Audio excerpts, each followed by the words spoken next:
చాలా ఈజీగా పిజ్జా సాస్ని ఇంట్లో ఎలా తయారు చేసుకోవాలో మీతో షేర్ చేసుకుంటున్నాను. నమస్తే, నేను Harinmani. Welcome back to my channel Harinmani's kitchen.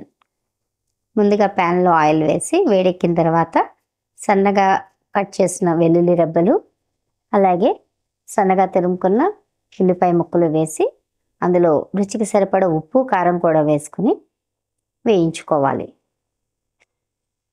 నేను ఒక 6 టమాటాలను తీసుకున్నానండి. 6 టమాటాలని ముందుగా ఉడికించుకుని తొక్క తీసి పక్కన పెట్టుకున్నాను. అందులో 4నేమో ప్యూరీ చేశాను. 2 టమాటాలు చిన్న చిన్న పీసెస్ కింద కట్ చేశాను. ఆ పీసెస్ని కూడా వేసుకుంటున్నాం.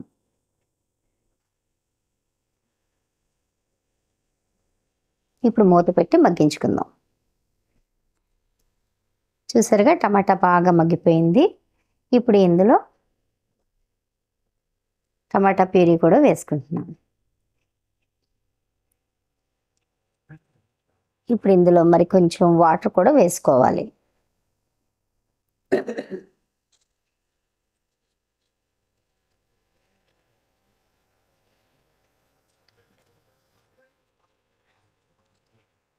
ఇప్పుడు ఒక 1/2 tablespoon chilli flakes, 1/4 teaspoon మిరియాల పొడి,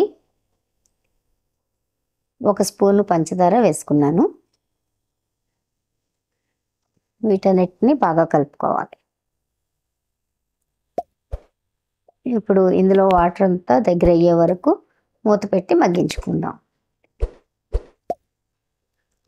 చూసారుగా దగ్గర అయ్యిందిగా. ఇప్పుడు 1 స్పూన్ బటర్ కూడా వేసుకుని బాగా కలుపుకొని ఇంకా బాగా దగ్గర అయ్యే వరకు మగ్గించుకోవాలి.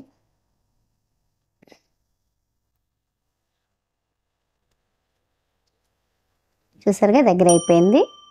ఈ పిజ్జా సాస్ మీరు కూడా మీ ఇంట్లో ట్రై చేసి ఎలా ఉందో కామెంట్ చేయండి. నచ్చితే లైక్ చేయండి.